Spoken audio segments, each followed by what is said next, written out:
Have you ever had a day that is so special that you knew that you were going to remember that for the rest of your life?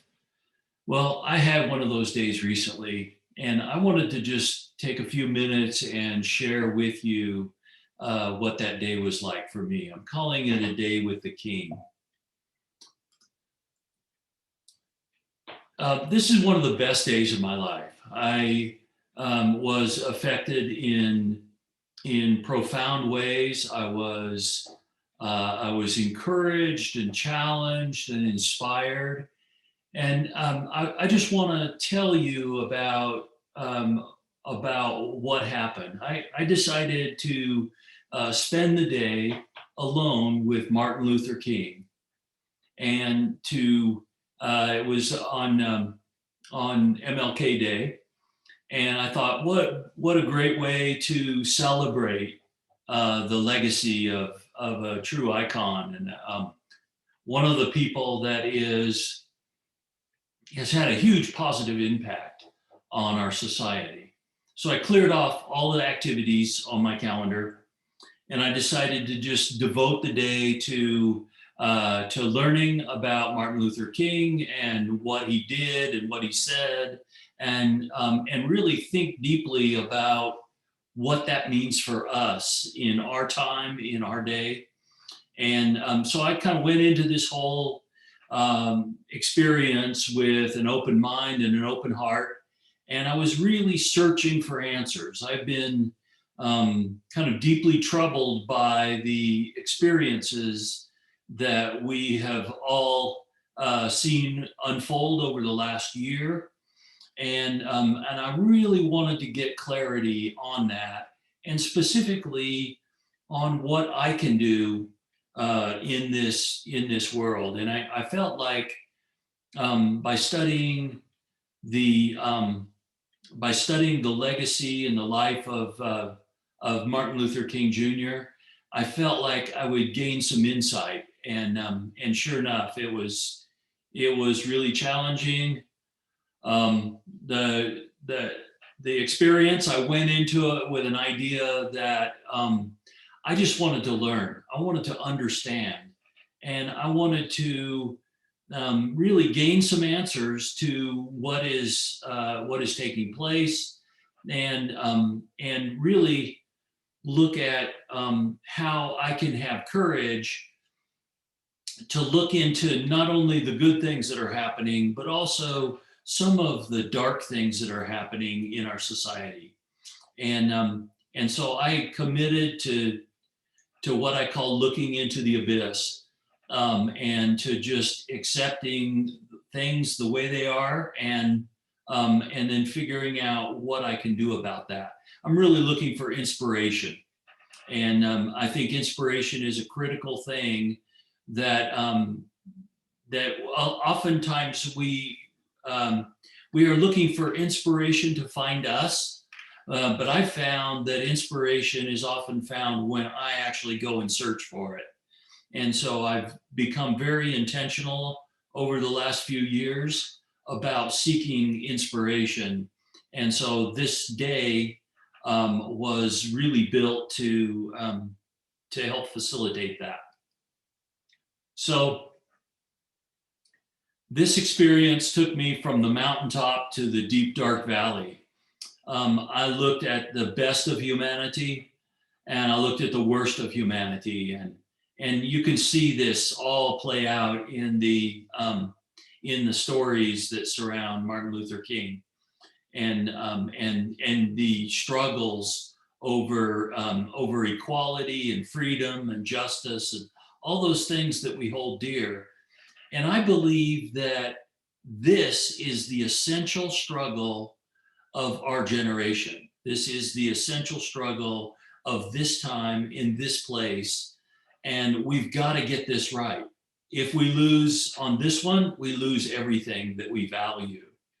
If we as a nation, if we as a society, if we as a people don't learn how to live together and share resources equitably, we're going to lose everything. We're going to lose our place in the world. We're going to lose our place in history. and we're just not going to be um, a light and a beacon to the rest of humanity. So I think this is the struggle of our age. And I think it's very important that we really lean in and understand these issues in order to go forward. And what I'm really looking for is nothing short of transformation. The transformation, I believe, has to start personally. It has to start with each individual leaning in and understanding these issues, and then carrying that transformation, that idea of transformation to the institutions, and then ultimately to the greater society. And then eventually it will affect our government, because our government is nothing more than a reflection of our society. And so all of the turmoil that we've seen at the government level is really just a manifestation of the breakdown that we have in society, which is really just a manifestation of the institutional prejudices that we built up. And the corruption of our institutions is really just a reflection of our own personal corruption and struggle over these same issues. So we start personally and then we go globally. And I think that what we're really looking for is a rebirth of the American dream. The American dream exists in the United States today, but only for a small handful of people. And for a large percentage of the population, the American dream is just completely unattainable. And so I want to talk about that after I talk about the time that we spent together.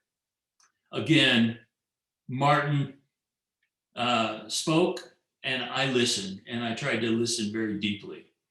So I put together this schedule, and it kind of reflects what I went through, and it's something that anyone else could do.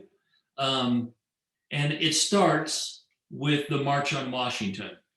I was able to get a front row seat to the place where he gave the "I Have a Dream" speech, and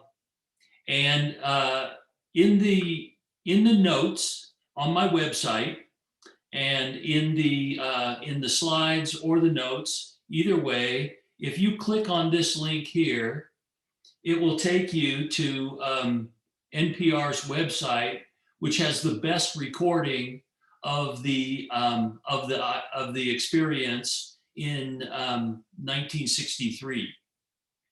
You know, interestingly enough, I have a friend that was at this. He was in this crowd. He was on the. I think that's him right there, John Wooster, and I got a copy of the photograph with him circled, and he's standing in the crowd there. So I actually knew somebody that was at this moment in time, which is really rather special to me. So what I would recommend, or what I actually practice myself, is lay down, close your eyes, and listen to this speech.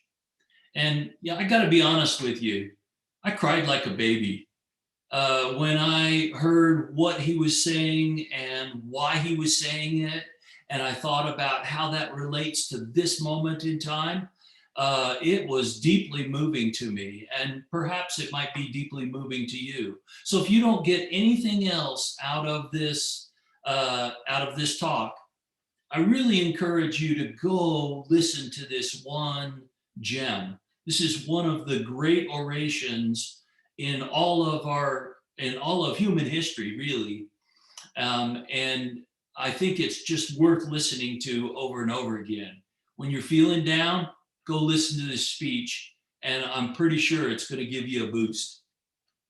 So the next thing I did is I really dug a little bit deeper and read through the letter that he wrote from the Birmingham jail.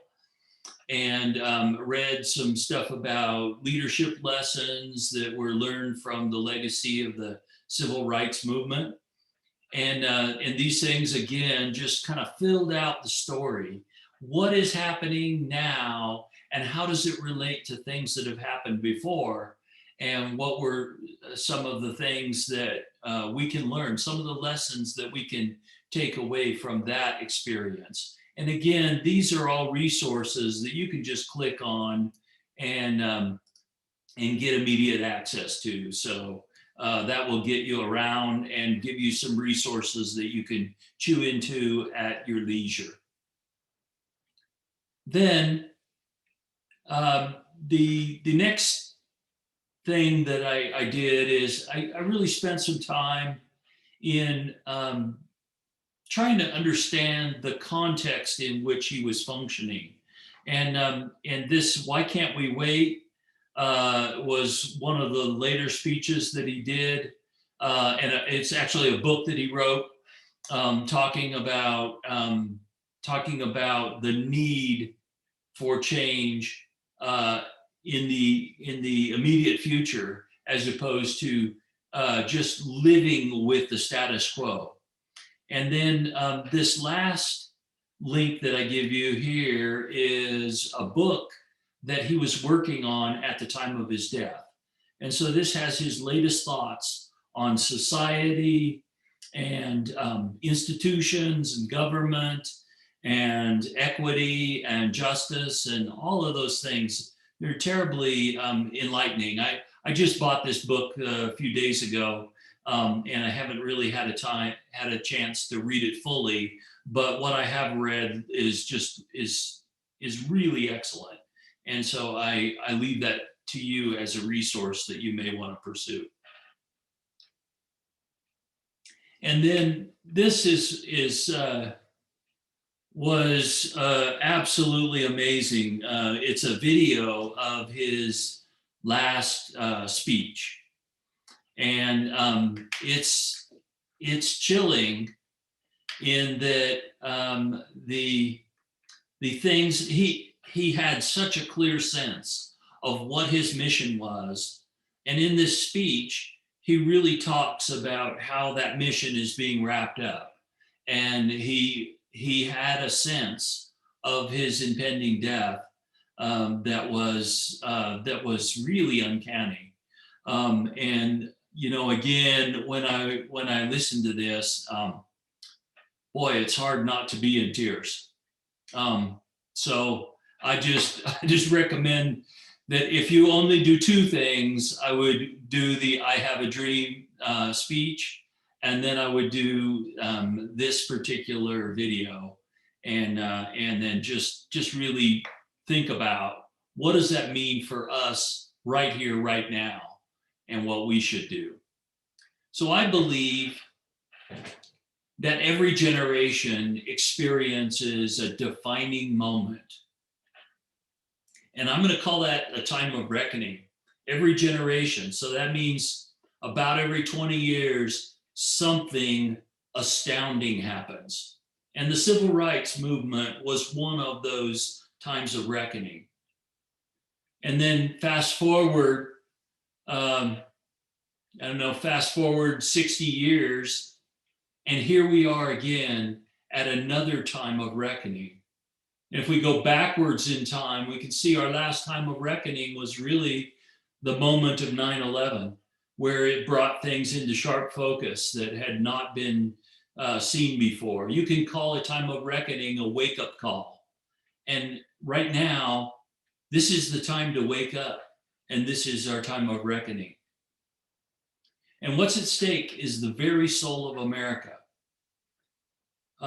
America is the largest empire the world has ever seen. We are the wealthiest nation. We control wealth across the globe, and we are the most powerful nation. We have a military that no one can oppose, that no one can rival. Certainly, people can oppose, but the military might of the United States right now is is peerless. And that won't always necessarily be the case, but we are the most wealthy and powerful nation. But what's at stake here is not our wealth and power, but it's our character. And I believe that character is ultimately judged by three things. One is our commitment to justice, which means treating people in an appropriate way and having a sense of fairness and equity that is shared by all. It's characterized by a spirit of compassion, and that's the desire to do good to all humans, independent of what separates us. It's compassion dictates that we treat all people well. And then finally, you can't have either of those other two without humility. And so if you look at American society today and you ask the question, how are we doing on justice, compassion, and humility? I think the scorecard is not looking good. I think we're really in danger of losing our soul and retaining our wealth and power.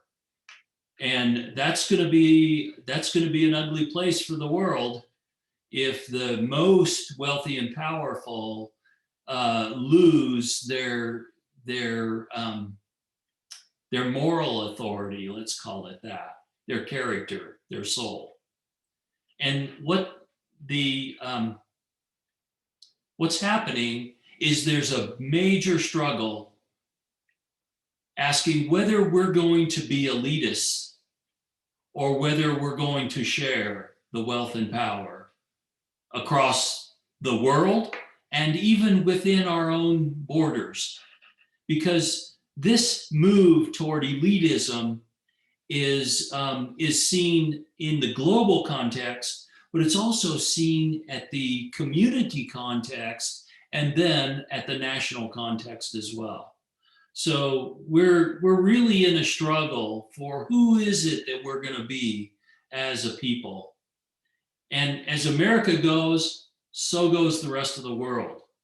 What happens here is vitally important to the entire world because we are the most wealthy and powerful. And so I really feel a sense of urgency that we get this right, and that we each have a role to play in that. Now, the issues that are at play are not just about black and white. They're not just about race.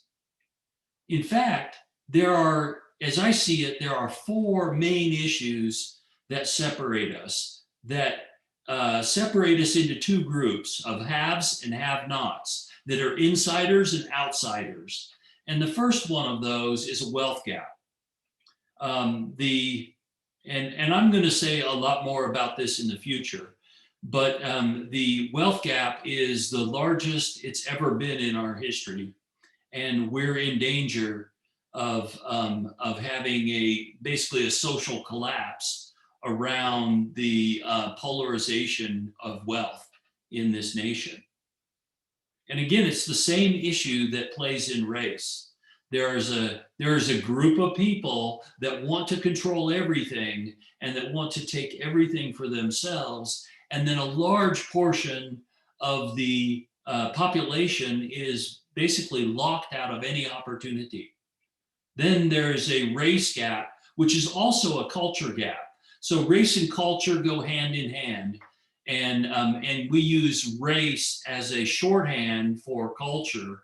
But there are people that are, for example, white people that come from other nations or that come from other cultural backgrounds that are also viewed as minorities in our society. And then there's a generation gap. Right now, the culture is geared toward the baby boomers, and the millennials and all of the other generations have pretty much been sidelined in terms of job opportunity, in terms of wealth creation. And these things are very serious, and it's created a generational conflict that we must resolve. We must resolve. And then finally, there's a gender gap. The opportunities that exist between men and women are just very different. And the whole idea of the glass ceiling, the whole idea of women being paid less for the same job and being in job jeopardy over procreation issues and things like that is that's a real deal. And we must address all four of these issues, and we must address these issues in the same context. It's not separate little battles that we're going to fight. We're going to define our soul of as a people, and we're going to be able to either be inclusive or exclusive, depending on how that gets sorted out. And there will be winners and losers. And you know, when we push for greater equity, what we're asking for is those who have lived a privileged life. We're asking for those to give up part of their privilege in order to preserve the welfare of the whole. So it's no longer about me, it's about we, and we must win together. And so there are winners and losers in this battle, but we can't afford to have the scale of the losers be most of society. We have to create a situation that is equitable for all and work to share the wealth and power. And history is going to judge us. I read a lot of history and I'm fascinated by it. I'm fascinated by how herds of people behave. And quite frankly, it's often pretty frightening to see the bad judgment that people have. And it's because they don't take the long view. They look at one little thing they try to optimize, and we have to take the long view. We have to ask, what is our legacy? And we have to ask how we can right the wrongs of history and how we can participate in a redemptive history for ourselves, our communities, our nation, and finally for the world. And this often requires that we educate ourselves. It often requires that we have the courage to look at reality as it actually is and ask, what am I doing wrong, or what can I do better? So I came across this book that I've just started reading this, and this is a really excellent book too. It has very practical things, especially for the privileged class. It has very practical suggestions about things you can do to engage in the redemptive history that we're talking about here. So finally, I want to leave you with this one segment around a call to action. Nobody can do everything. That's just not possible. This is so complex and so big, and it will take a lifetime, but everybody can do something. Nobody can do it all, but everybody has a piece to play. Everybody has something to contribute. And so I always go back to this quote from Theodore Roosevelt when one of his generals was asking for more resources, and that Teddy needed to do this and that. And basically, Teddy replied to him and he said, "Do what you can with what you have, where you are." So you have been given an opportunity. You have been given resources, and you have been given capabilities to rewrite our history in some redemptive way. You can't do it all, but you can do something.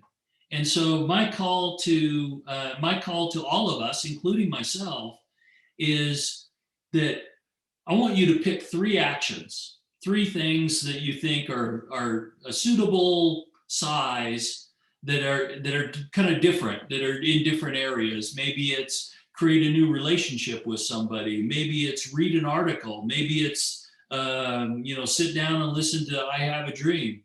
But something that's actionable, and then commit to doing something daily, weekly, and monthly, and take those three size things and figure out, what am I going to do today? What am I going to do sometime this week? And what am I going to do sometime this month? And that's why having three different actions of three different sizes, they just naturally fit into this kind of a thinking. If you do something, I guarantee that you will want to do something more.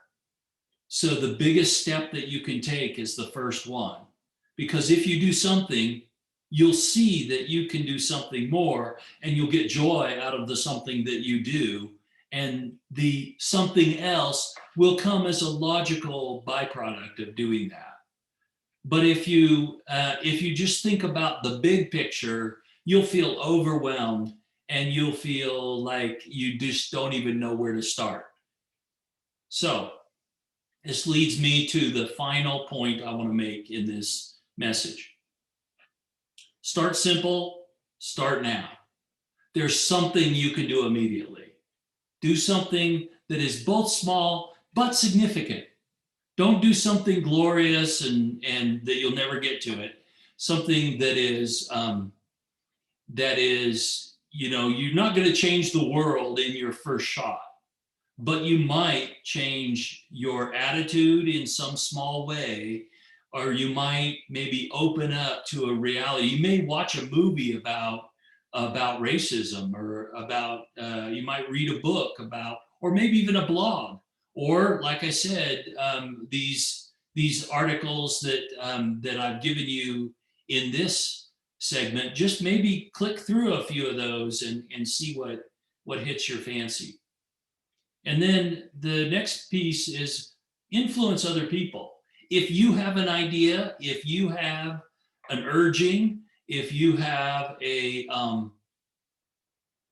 something positive to contribute, then go out and see how many other people you can influence with that positive thing.